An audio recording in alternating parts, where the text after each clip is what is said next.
메디아에 이어 리디아까지 장악한 키루스. 그의 다음 목적지는 어디였을까요?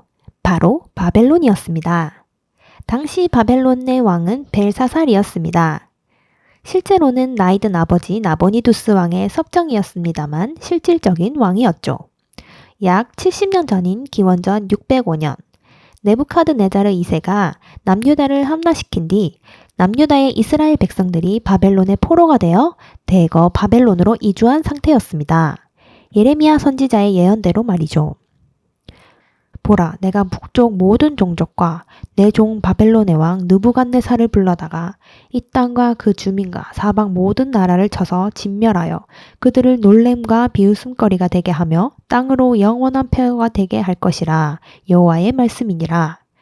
내가 그들 중에서 기뻐하는 소리와 즐거워하는 소리와 신랑의 소리와 신부의 소리와 맷돌 소리와 등불빛이 끊어지게 하리니 이 모든 땅이 폐허가 되어 놀랄 일이 될 것이며 이 민족들은 70년 동안 바벨론의 왕을 섬기리라. 네부카드네자르 2세는 자신의 행정관리 양성을 위해 유대인 왕족과 귀족 가운데 용모가 아름답고 지혜와 지식이 풍부한 소년들을 골라 포로로 데리고 왔습니다. 그중 다니엘과 하나냐, 미사엘, 아사랴 네 사람이 있었습니다. 이후 구약성경 다니엘서에서 자세히 다루겠지만 이때 다니엘은 하나님의 도우심으로 네부카드네자르 2세의 꿈을 해석합니다.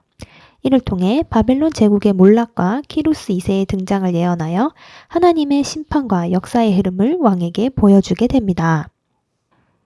세월이 흘러 바벨론의 왕권이 몇 차례 바뀌고 벨사살이 바벨론의 왕이 된 이 시기에 키루스 2세가 나타나 바벨론을 공격하러 나선 것입니다. 키루스는 바벨론 성을 포위합니다.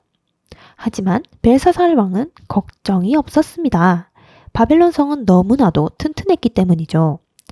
헤로도토스의 역사책에 따르면 바벨론 성은 내성과 외성 이중으로 된 외벽에 워낙에 크고 튼튼한 데다 유프라테스 강이 성 가운데로 흐르고 있어 포위되어도 물 걱정이 없으며 성 안에는 20년 동안 먹을 양식이 비축되어 있어 마음만 찝찝할 뿐 큰 걱정은 없는 상태였죠.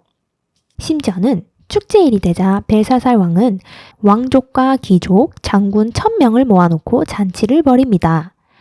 하지만 성 밖이 적의 포위를 당하고 있는데 술 맛이 나고 흥이 날 리가 없습니다. 이때 기막힌 아이디어가 떠오른 벨사살 왕.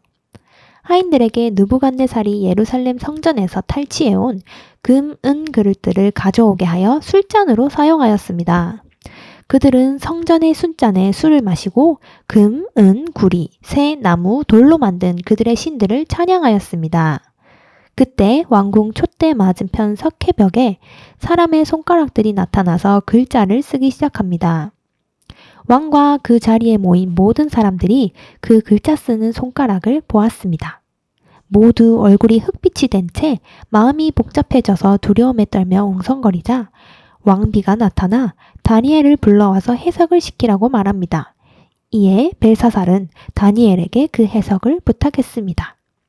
메네 메네 데겔 우바르신. 불려온 다니엘은 그 의미를 해석해줍니다. 메네, 세어보다. 하나님이 이미 왕의 나라의 시대를 세워서 그것을 끝나게 하셨다 한 것이고, 데겔, 달아보다. 왕을 저울에 달아보니 부족함이 보였다라는 것이고, 우바르신, 나누다. 왕의 나라가 나뉘어서 메대와 바사 사람에게 준 바 되었다 함입니다. 성 안에서 이런 일이 일어나는 동안 키루스는 무엇을 하고 있었을까요?